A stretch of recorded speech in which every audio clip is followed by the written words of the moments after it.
estamos de camino a Barcelona, toca conducir un poquito, pero ya sabéis que las noticias pues no paran y siguen saliendo más informaciones acerca de esos pagos que hizo el Barça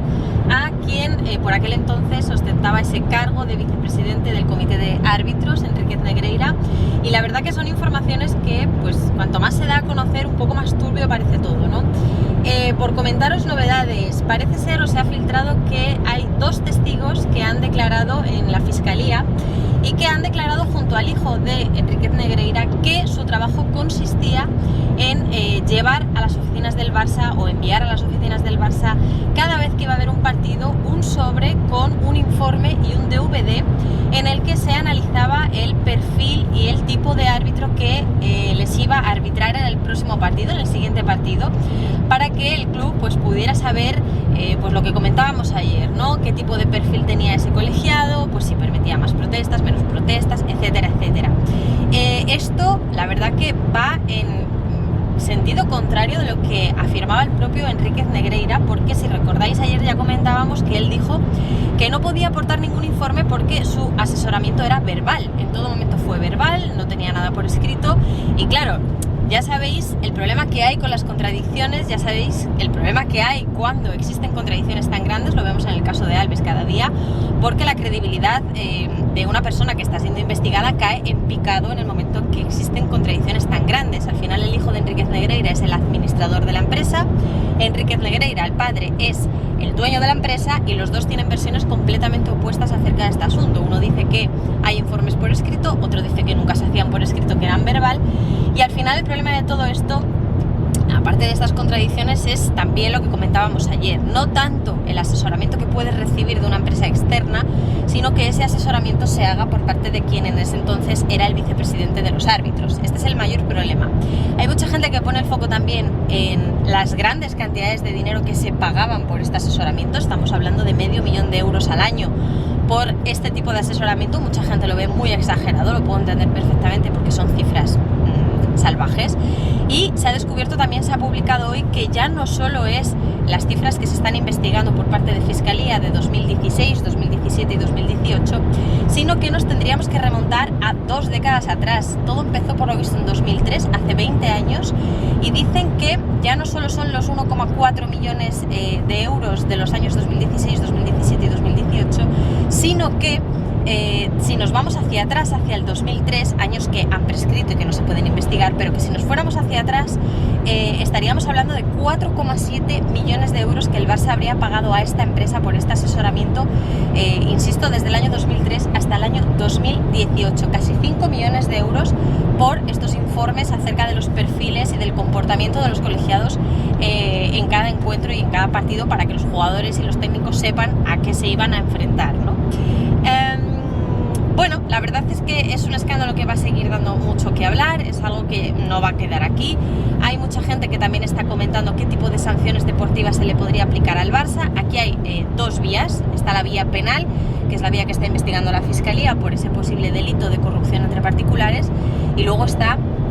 la vía deportiva, posibles sanciones disciplinarias. Esta vía deportiva, por la ley del deporte, en principio podría estar prescrita, porque la ley del deporte establece un plazo de 3 años para este tipo de infracciones. Entonces no sé hasta qué punto bueno, pues una sanción deportiva, como muchos pedís, de descenso disciplinario, descenso de categoría y demás, sería posible. La verdad es que lo que está abierto desde luego sí que es la vía penal, que esa no ha prescrito. Se sabía por ese posible delito de corrupción entre particulares, pero si nos fuéramos a la vía disciplinaria, la vía de la ley del deporte, ya no sé hasta qué punto se podría iniciar algo o no. Por supuesto, como van a seguir saliendo informaciones y va a seguir, bueno, pues van a salir goteando los datos, pues en el momento en que tengamos más datos los iré comentando, pero de momento lo que está abierto, lo que está activo y lo que se está investigando es esa posible vía penal por ese posible delito. Así que cuando sepamos más cosas, pues las comentaré. Pero ahora vamos a hablar también de Marcos Alonso, del fichaje de Marcos Alonso, porque vuelve a haber una polémica relacionada con el Barça, y es que el Adarve, el equipo del Adarve, ha denunciado al Barça ante la FIFA por el fichaje de Marcos Alonso. ¿Por qué? Porque Marcos Alonso estuvo en la cantera del Adarve, el Adarve ha formado al jugador, formó al futbolista en su momento y no ha recibido ni un solo céntimo de euro por el traspaso que se produjo por parte del Chelsea al Barça por este fichaje.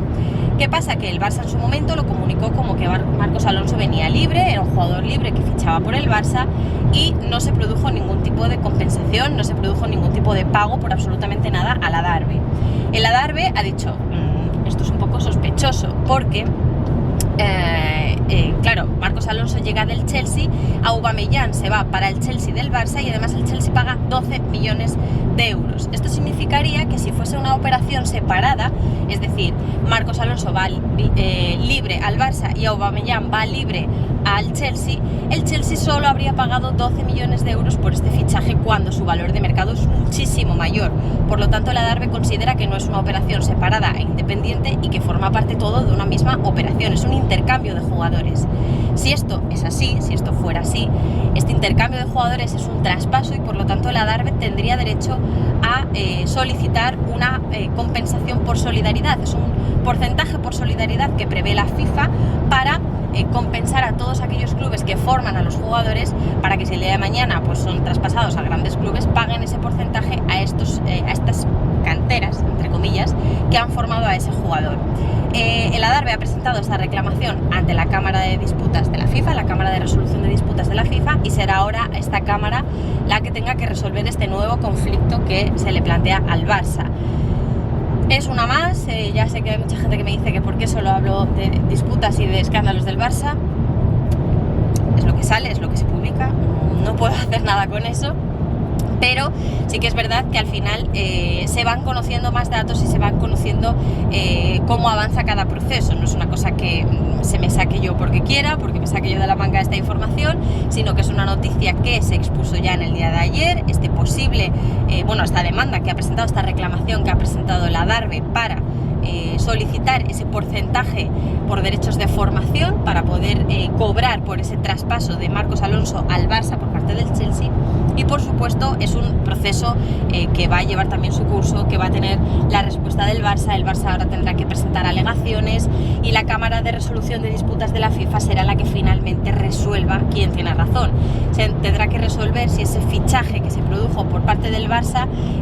fue un traspaso de un jugador libre, es decir, un fichaje de un jugador libre, o si por el contrario se trata de un traspaso, de un intercambio de jugadores y hay irregularidades en ese traspaso. Vamos a ver porque evidentemente va a depender económicamente qué ocurra en un sentido o en otro y por supuesto cuando haya más información pues la comentaré, pero de momento esto es lo que hay encima de la mesa a esta hora de la mañana. Cualquier otra cosa pues la iremos comentando, pero quiero saber qué os parece a vosotros, qué os parece todo este lío, el escándalo del comité de árbitros, qué os parece el escándalo ahora de Marcos Alonso. Bueno, no lo considero un escándalo,